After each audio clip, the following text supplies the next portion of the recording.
Okay, we're live. Good afternoon, ladies and gentlemen. This is Chris Hart with V1 Sports. We have Terry Hashimoto with BodiTrak Sports. We have Scott Hamilton down in, where are you at about, Scott? I'm in Cartersville, Georgia. In Cartersville, Georgia today. And we have John Thorpe from BodiTrak Sports as well on the call. We're glad that you're here today, and we look forward to going and spending the next hour covering some insightful information with Scott and his work with tour players. And we're gonna kick it off now. Terry, you want to do some introductions here? Absolutely. I've had the pleasure now of working with Scott for about a year, and Scott, I'm going to ask you right off the get-go, can you introduce yourself and tell the audience how long you've been doing this and some of the tour players that you've been working with?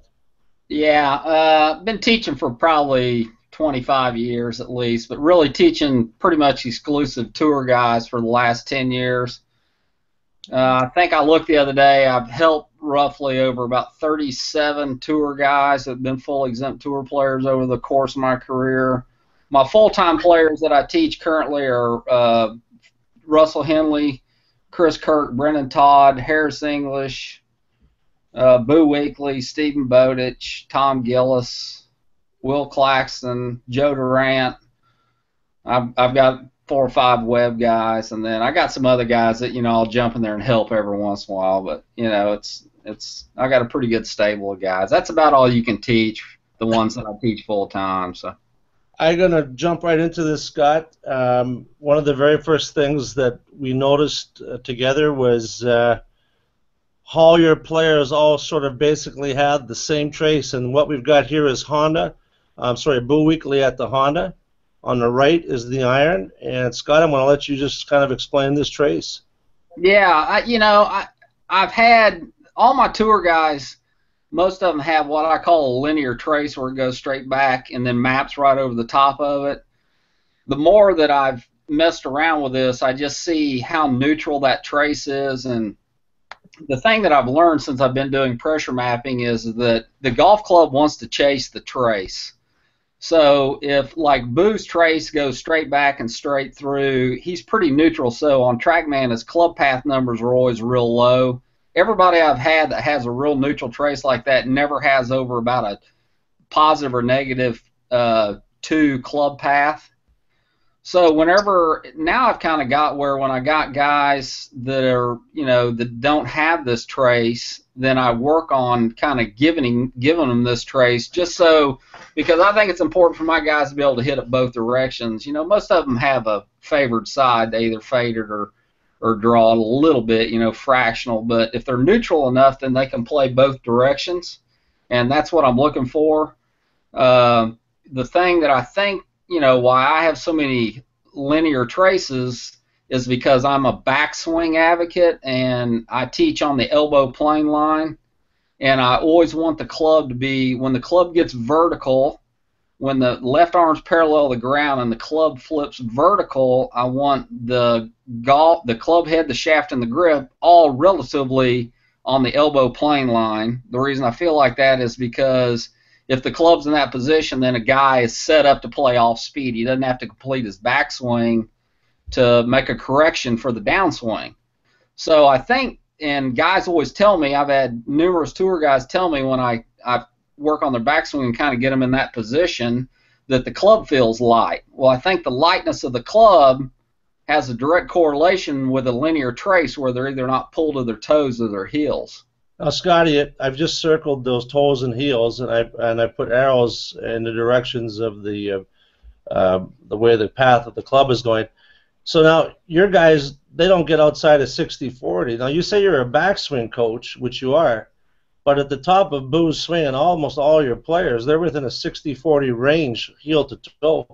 So Yeah. Maybe, is it fair to say that you're also a balance coach? Oh yeah, there's no doubt, man. I mean, that's I fall in love with this pressure mapping, and I think you've got an example down the road that we'll pull up about this kid. But I mean, it's such a hidden tool that like you never knew. Like I had a kid driving this morning from Florida that I helped.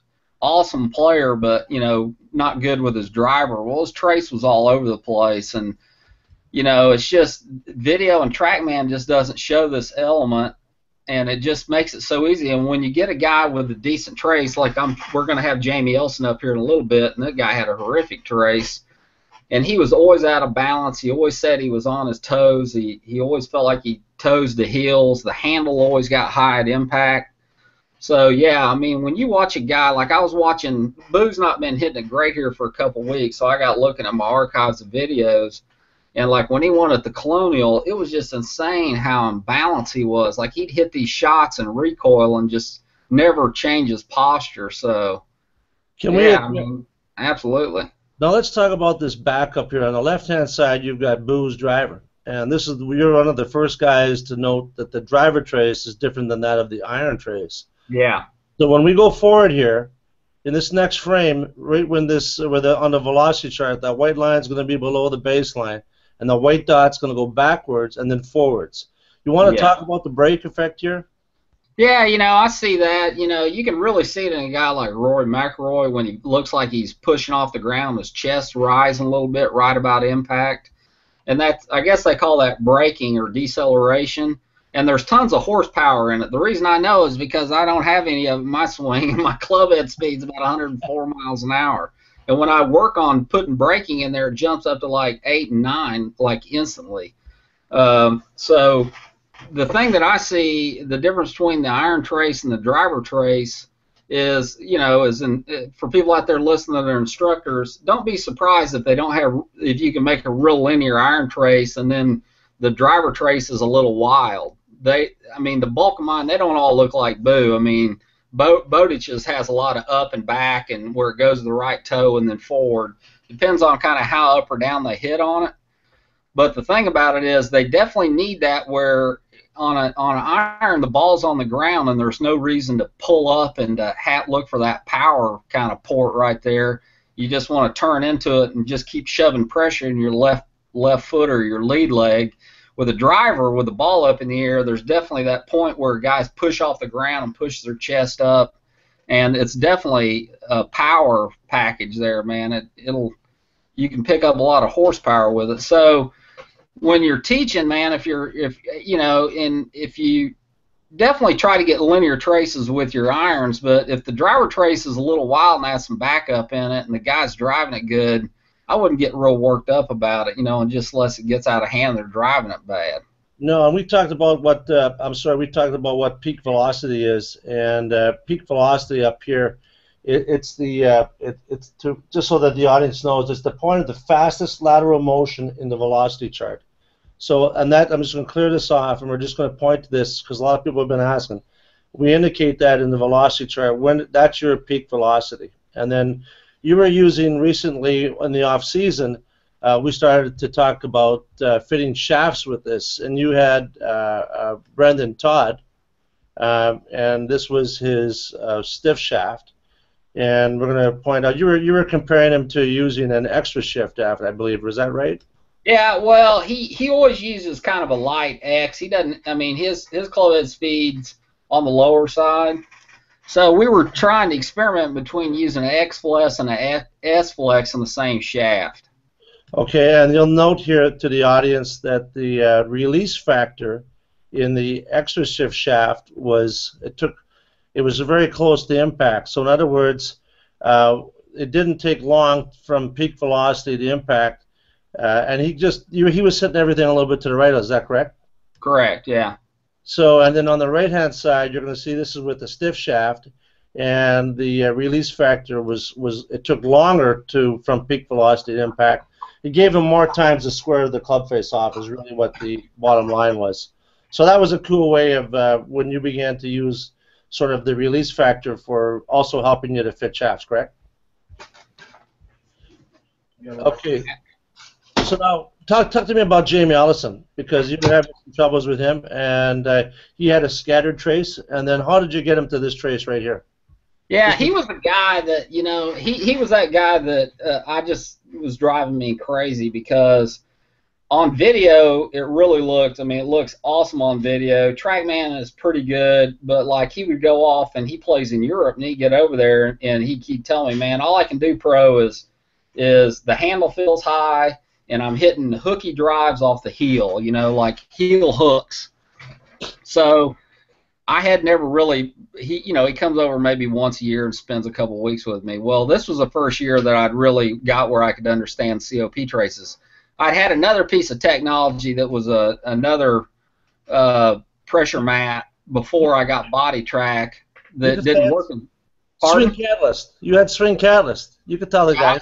I got a swing catalyst and I used it, but I didn't know how to use it as well, and it didn't give me the simple toe to heel information that this mat gave me, which allowed me to fix Jamie. But he had a really bad S hook trace. The trace would go up, and right before impact, it would go way from the toes, way into the heel, back in the toe, and his arms blasted off from his body.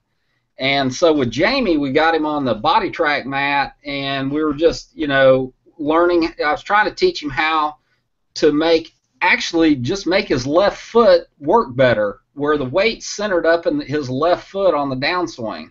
So what I did was I took my Casio camera on super high speed and I videoed his foot making a regular swing. Then I took him and got him to swing the club just left-handed. If you get somebody in swing on the BodiTrak, right-handed golfer, just grab about halfway down the grip and make left-handed only swings. They'll make the most perfect linear trace you've ever seen. I've never seen anybody that didn't make just a kicking linear trace when they do that.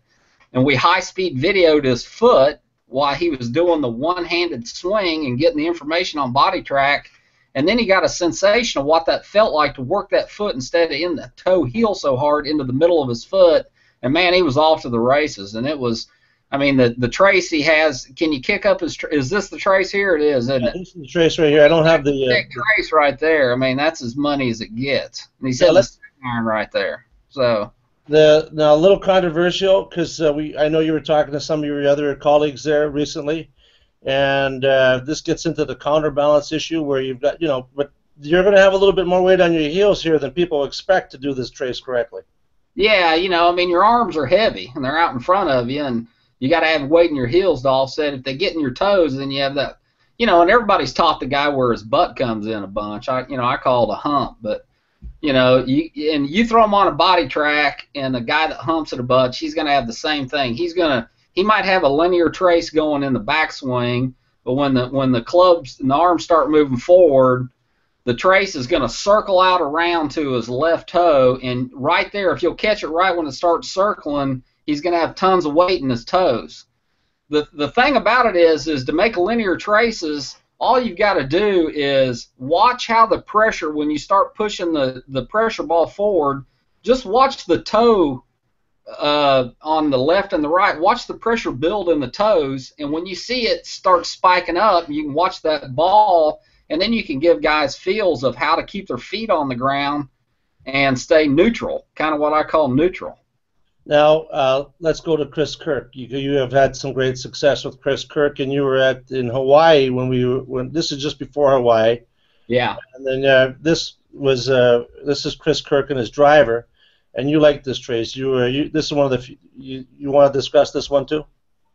Yeah, this was a cool trace because you don't see tons of braking in there, and I really use Terry as a bouncing board for me because one of the reasons I like this piece of technology so much is because they've made themselves pretty accessible to me to build my knowledge base, And so this was a trace I sent to Terry, and I'm like, man, this guy sends this ball a long ways. This guy's a really good driver of the ball. He finished second in the FedEx last year, won twice. But I said, I don't see any braking in there. And Terry, and I sent him a face-on video too, and he was like, man, can you explain that about how you use the arm as a yeah. Can you? You see right here, and if we were right now, the peak velocity, the center of pressure is, I'm going to just circle it for the audience here. This is the real center of pressure as it moves. So it's going to increase and then decrease and then it's going to increase and decrease again. And he doesn't use his body. He doesn't go down below the baseline, but he uses his lead arm as a brake, and he does slow down. He does slow down. In fact, this peak, this single peak where I'm pointing the arrow to, there's another peak, and I'll point to that second peak, and that second peak is his brake effect right there. But he does it differently. So you're right. That's the first time we noticed that, and boy, he smokes it. So you don't always have to peak by moving that COP backwards. It can also be just slowing down and then your body catching up and slowing down again. So that's kind of what that indicates. But Yes. no, that one, little funny story to the audience. So after Chris shot 62, what happened to him in the very next second? Did the PGA make him do a little test?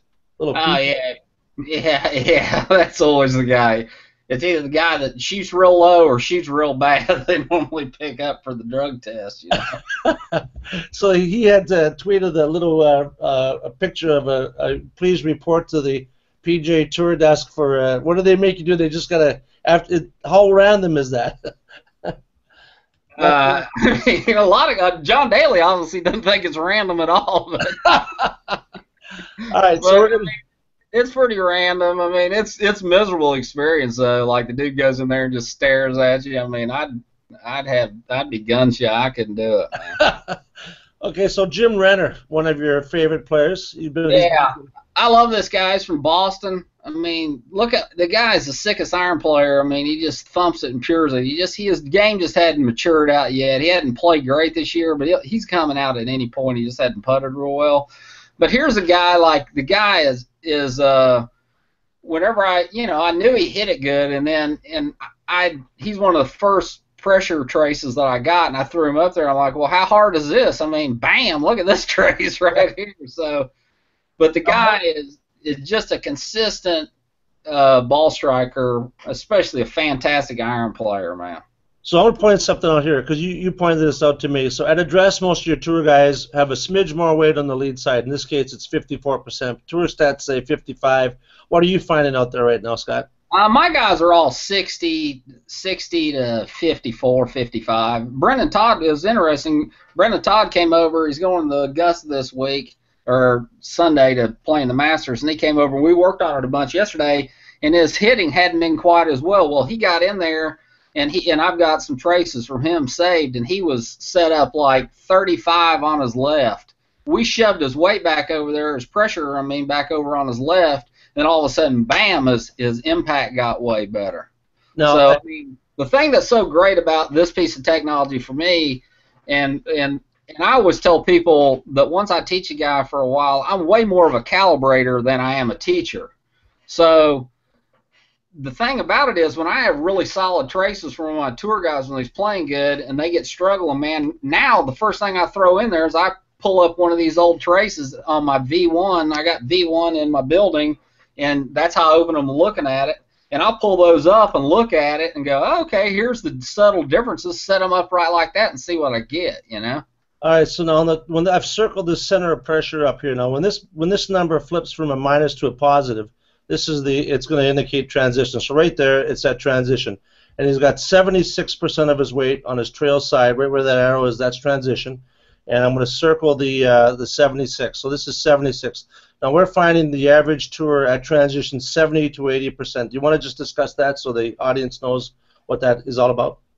Yeah, he's hitting a 7-iron right there, and that's, for me, that's about max load for a 7-iron. Mm-hmm. And he's what I call a real front pivoter. Like, he pivots real hard around his front leg there, his lead leg. And I think if you'd run him up there to run him to impact right there, let me see how much pressure he's got on his lead leg right there. Is he in the 90s? I got that circle on the way. What's he at, 86? Yep. Yeah, so he's what I'd call like a front pivot guy. And so 76 is for him. That's about max pressure for that club. Mm-hmm.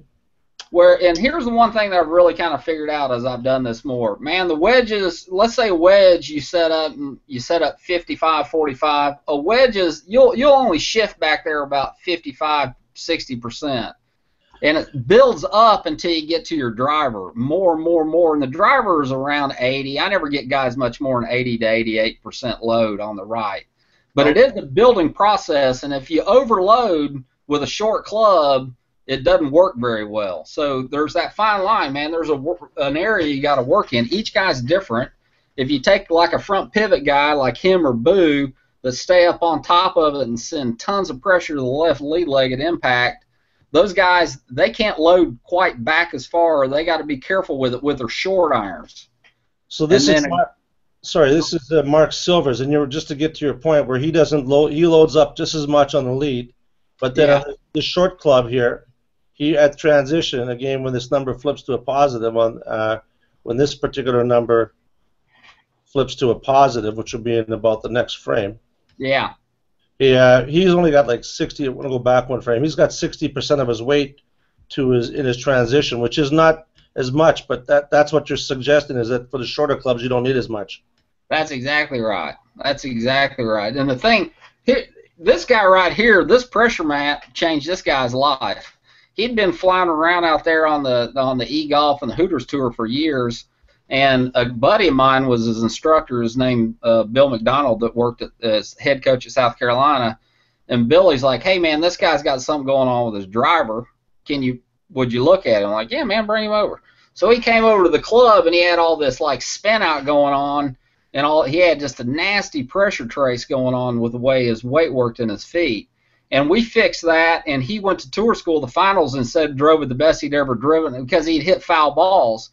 And we fixed his pressure trace up and got it way linear, and he only impact with his driver. He had like 42% of his pressure on his left leg, so his hips had opened too far back. He'd never have any zipper slider get caught up to it, and he'd hit these high yaws off to the right.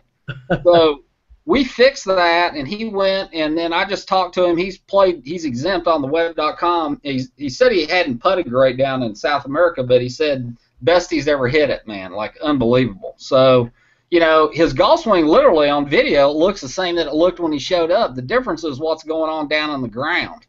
Now this is cool. Now this is where you were talking about Matthew Berenger at the beginning. And this is the dude that right here that sold me on pressure mapping. This kid plays at Georgia, and it's one of those deals where this kid was a phenomenal player, and they recruited him like a freshman in high school. Then he grew like 7 inches. And he's got over to school, and he just hadn't played very well. And on video, it looked pretty nice. And on TrackMan, he'd have a 0 club path, but either he'd be like 7 closed one swing and then 7 open on the next swing. So he's just hitting the ball. He can't keep the ball on the driving range. If I looked at it a few years back, I wouldn't know what to do with it because it looked pretty good. Like I'd just tell him to lean the club more or something. So now on the right-hand side, this is his new fixed trace. Yeah. So that trace on the left, when you look at that, use that left trace for me there, Willie, because this is a perfect example of a trace that sucks where you can fix somebody. So right there, he run it to the back. So he's really super loaded. He's hitting an 8-iron here, so he's got tons of load. I mean, he's got 100% on his right foot, so he's overloaded. So then it runs forward. And then you can see right there he has 84% of the pressure on his left and 16 on his toe and 90 on his right toe right there. So he's falling into it, and that's significantly before impact right there, right before the moment of truth. And then everything starts backing up, and he's trying to get to his heels to get the club face down to the ball, and the club face is going everywhere. I mean, this kid was knocking the bark off the tree and then hitting the maintenance barn. So then we jump over here on this trace, and he was here just a couple days ago, and I'm like, oh my God, now he's a smart kid. And once he kind of got the feel of it, and man, it was night and day. Now this swing right here, you can see it doesn't have a real high peak velocity. We were doing off-speed stuff, and I should have I shot a bunch of traces, and I'm blind when I look at them. I should have shot you a full speed one, but his full speed ones looked exactly like that too. They're a rock star. Now listen, address that though for a sec, Scotty, because I was just talking to Bill McInerney, who's listening here, I hope, and we were just talking. He's one of your compatriots in the Boston area, and we were talking about how that off-speed shot can really straighten out a guy's trace. You want to just go over that? Tell me that again. I missed that. The off-speed shot is a really good shot to let somebody straighten out their trace with. Oh, yeah, man. I'm swinging the club waist high to waist high when I'm teaching somebody how to do it all the time. I'm just trying to map it up. I'm just trying to give them – I feel like if they can make a perfect little trace and map it up through the off speed, then they can run it up to full speed. And what I do is I get a guy to swing it up there. If I'm really struggling with the guys with his trace, I literally get them get their left arm parallel to the ground and dead stop, and I call it kind of a lag drill, then pull the grip down, and they will normally make really nice traces when they do that. Now this trace is unavoidable to discuss. This linear trace where you get your guys, I mean, when they swing their club, that weight is moving in a 60-40 range. Heeled, it can be either way, but that's almost perfect balance throughout their swing. Yeah. And now, you know, John Thorpe had a question, and John, you want to kick in here? You're talking about building a complete group of tour reps on the tour. So, John, go ahead. Yeah, absolutely. I mean, the benefit here and what we're looking to build is to create a real database on center of pressure information, which obviously has never been done before. We've really been able to open up this new window into the golf swing. So working with Scott and a number of his colleagues, really some of the top coaches in the world, we'll be working with them to build both a database of that information, but then also taking all of that data and then helping everyone learn from that and make it actionable with their students and their golfers, whether they're on the tour or not. But it's really coming out of that database, but then getting all of these great minds that we have working with us together and helping to drive some real insight from that. Scotty, do you want to address just who are some of the guys that you actually are starting to begin to share data with, so we can share it with our audience? Yeah. I picked out about 5 or 6 guys that are solid sharers on the PGA Tour. See who I got. Steve Bann, he teaches Appleby and KJ Choi. Leishman, he teaches Willie Mack and a couple other guys. John Tillery's involved. Mark Blackburn, he teaches Chappie and golly, who else? Heath Slocum. Brad Rose, he teaches, his main guy he teaches is Scott Stallings. Golly, I've got a few more. Bill, go ahead. Bill McInerney. Yeah, Bill teaches. He helps Brendon Todd. So I've got the main guys that are solid. The thing about the tour is it's a traveling circus, man. It's literally there's about 10 instructors out there that are out there full time. We know each other. We hang out, eat lunch. We're bouncing stuff off each other all the time.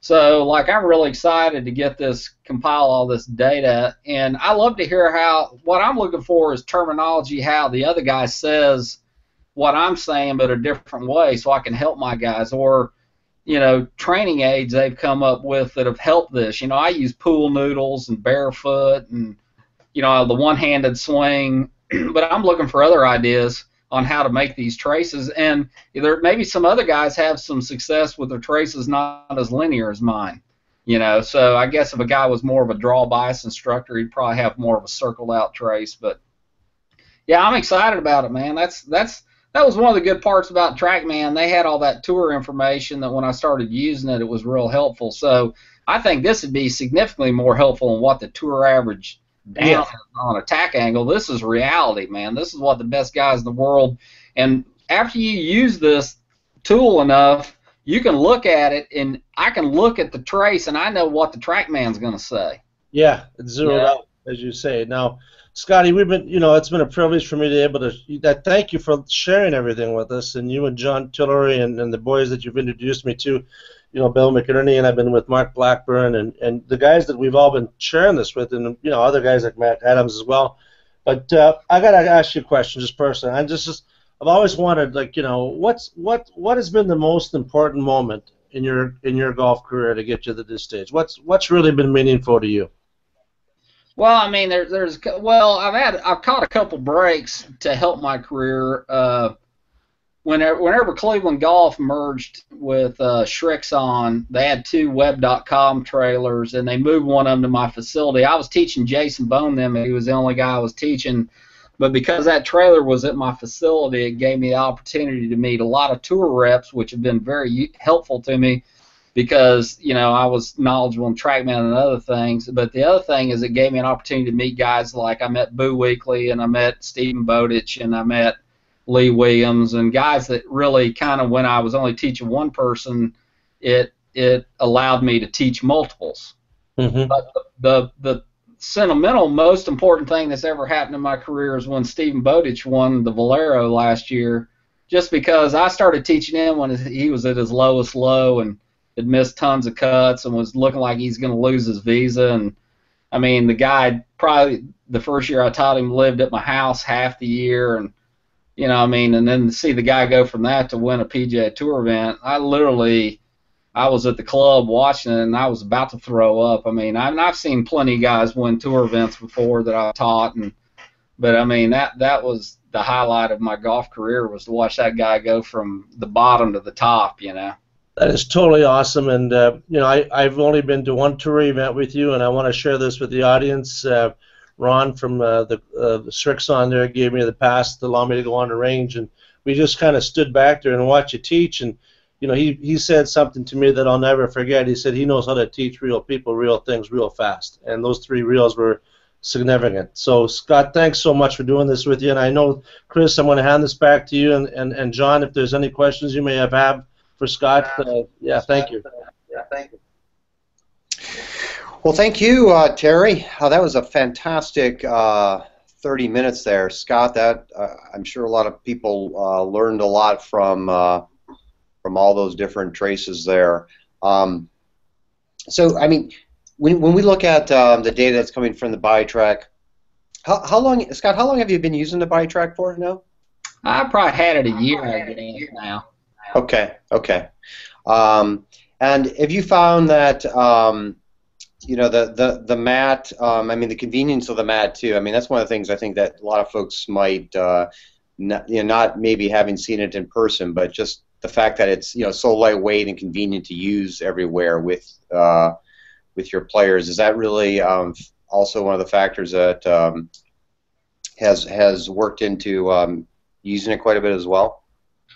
You know, I'd say a couple of things that are so important. One is that it's left-handed. So many mats are permanent. So, like, I've got one pressure system that's right-handed only.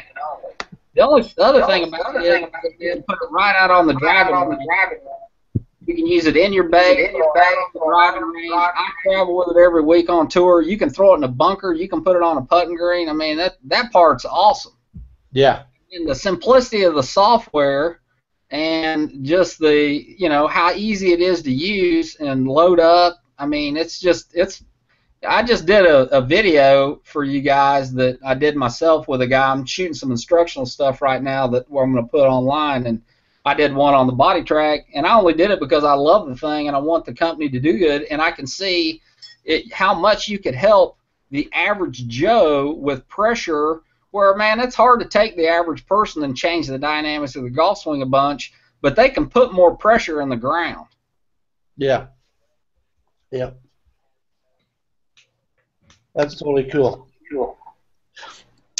Well, awesome. Well, gentlemen, we appreciate all your time today, and Scott, we really appreciate you joining us here for this Hangouts broadcast. I think we're gonna wrap it up now, and I encourage everyone to join us for our next broadcast, and we'll be sending out an email shortly on. Thanks so much. Thank you. Thank you, Scott.